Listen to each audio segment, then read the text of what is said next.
여느 해와 같이 계획대로 인생의 뒷박질을 계속하고 있었다.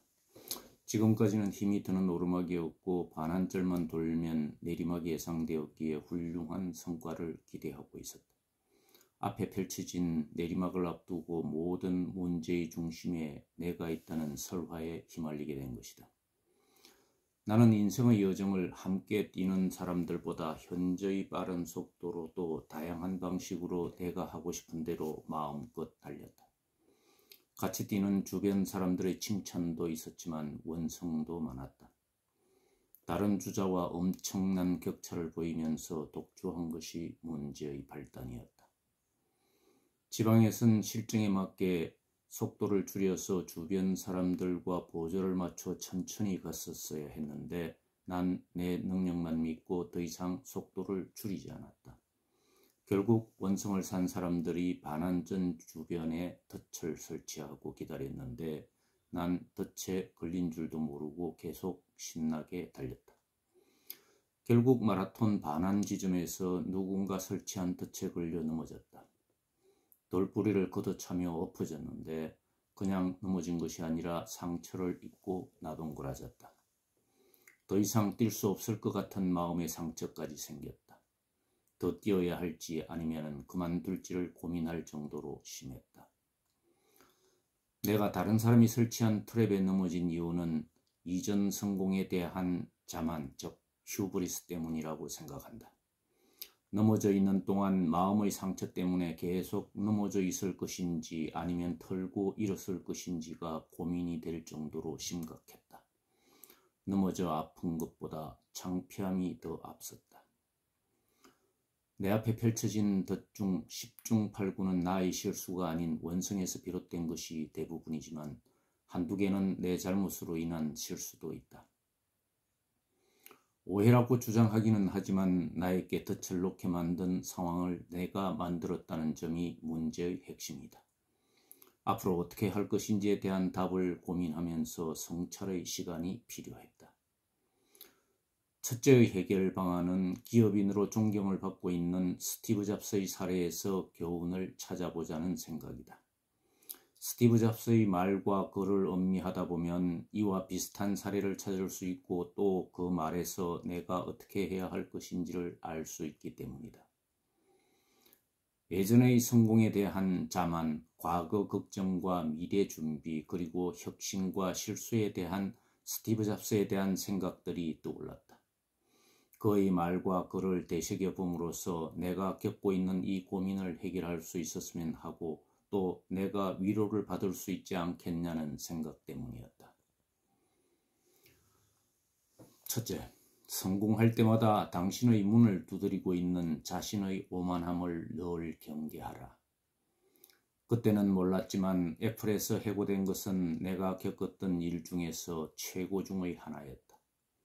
성공한 사람의 무거움을 다시 초심자의 가벼움으로 바꾸어 주었고 애플에서의 해고는 내 인생에서 가장 창조적인 시기로 들어가는 데 자유를 주었다. 그래서 나는 새롭게 시작할 수 있었다. 2. 과거 일어난 일을 걱정하는 대신 내일을 만들어가는 일에 집중하라. 제가 만약 애플을 떠나지 않았다면 새로운 일이 벌어졌을 거라고 확신할 수 없다. 애플의 해고는 나에게 지독하게 쓴 약이었지만은 나라는 환자에게는 꼭 필요한 약이었다. 뒤를 돌아보는 과거의 일에 파묻힐 것이 아니라 내일인 미래를 준비하기 위해 필요한 약이었기 때문이다. 3. 혁신을 하다 보면 때로 실수를 할 수도 있다. 그 실수들을 빨리 인정하고 다른 혁신적인 일들을 새롭게 찾아 나서라. 혁신은 1000가지에 대해 다른 사람들이 아니라고 말하는 일이 많기에 처음에는 반대와 실수가 많을 수밖에 없다. 작은 실수라도 했다면 실수를 인정하고 같은 실수와 실패를 하지 않을 방법을 하나 터득했다 생각하고 새 일을 찾아 나서라. 4. 당신의 삶은 한정되어 있다. 그렇기에 다른 사람의 삶을 사느라 당신의 삶을 낭비하지 마라. 만약 당신이 진정으로 원하는 것을 하고 있다면 당신 스스로를 자책하며 밀어붙일 필요는 없다.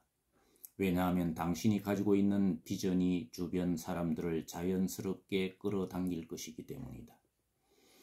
내가 계속 내 삶을 유지할 수 있었던 유일한 힘은 바로 내가 하는 일을 사랑한 것뿐이다. 스티브 잡스에서 얻은 결론입니다. 두 번째의 해결 방법은 옛 고전에서 답을 찾아내는 일이다. 내가 잘못했다고 생각하는 점은 묵자의 다음 계명을 지키지 않았기 때문이라 생각한다. 재능이라는 빛을 감추고 우둔함을 보여주며 비범함과 특별함을 추구해야 하는데 자신의 재능을 지나치게 드러내었다는 점.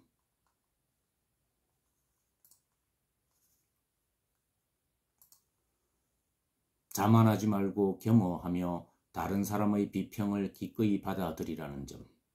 제시된 주장이 사실인지 아니면 허구인지에 대한 의미 없는 논쟁에서 스스로 겸손을 보이지 못한 점. 사람에게는 군자와 소인의 두 가지 유형이 있는데 유형에 따라 달리 대처해야 한다는 점 등이다. 자신의 재능을 지나치게 드러내지 말아라. 지혜로운 사람은 사람들에게 빛을 감추고 우둔함을 보여준다. 빛을 감추고 우둔함을 드러내는 것은 자신의 지능이 낮음을 보여주는 것이 아니라 자신을 보호하고 화를 일으키지 않기 위함이고 또 자신의 재능을 더 발휘하기 위한 것이다.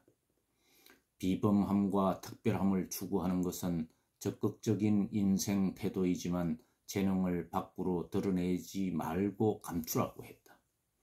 이 도리를 알아야 소인의 질투를 받지 않고 하는 일을 순조롭게 전개해 나갈 수 있다.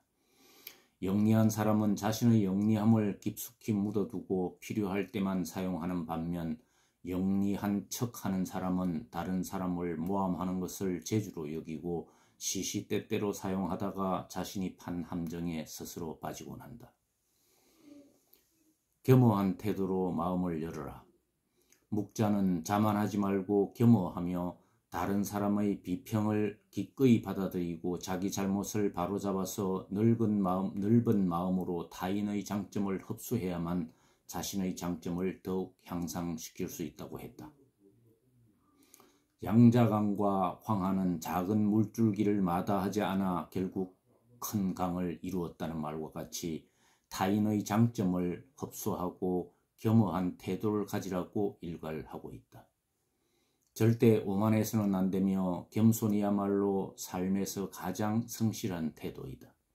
세상은 크고 넓어서 온갖 기이한 일들이 많이 일어나기 때문에 그 속에서 개인이 아무리 힘이 세고 영리하다고 해도 우주 속의 한 점 먼지일 뿐이다. 뛰는 사람 위에 나는 사람이 있듯이 자기보다 뛰어난 사람은 언제나 존재하기 마련이다. 의미 없는 논쟁을 하지 말아라. 논쟁이 시작되면 쌍방은 처음 시작 때보다도 자기의 관점을 더 고집하는 경향이 있다고 한다. 사실 논쟁은 아무런 의미도 없고 논쟁에서 졌다면 할 말도 없다. 한편 상대방을 철저히 눌려 이겼다 한들 무슨 소용이 있으랴.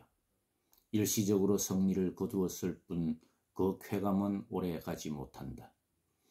논쟁에서의 승리는 상대방의 자존심을 짓밟은 대가로 얻은 것이고 남의 체면을 깎아 얻은 승리이기 때문에 상대로부터 원한을 사서 미래에 화를 당할지 모르기 때문이다. 겸손에는 두 가지 종류가 있는데 첫째, 지위가 낮거나 능력이 부족해서 겸손한 것은 대단한 일이 아니다.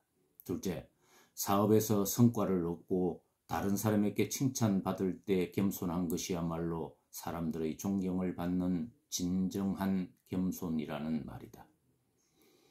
사람은 군자와 소인 두 유형이 있는데 군자가 되기 위해 노력하라. 군자는 항상 공명정대하려 하지만 소인은 항상 다른 사람을 놓고 계산만 한다. 소인은 늘 주변의 크고 작은 이익을 살펴 수시로 공짜로 얻으려는 마음이 강하고 심지어 다른 사람을 막무가내로 음해하기도 하는데 그 기세를 도무지 막을 길이 없을 정도다. 그러므로 소인과 교제할 때는 신중해야 하며 건드리기보다는 피하는 편이 낫다. 군자의 미움은 살지언정 주변에 있는 소인의 미움은 사서는 안 된다고 했다. 소인은 다른 이들의 평생의 삶을 방해하고도 남음이 있기 때문에 소인을 절대 얕보아서는 안 된다. 군자는 소인에게 대처할 줄도 알아야 하고 소인들을 피할 줄도 알아야 진정한 군자라고 할 수가 있다.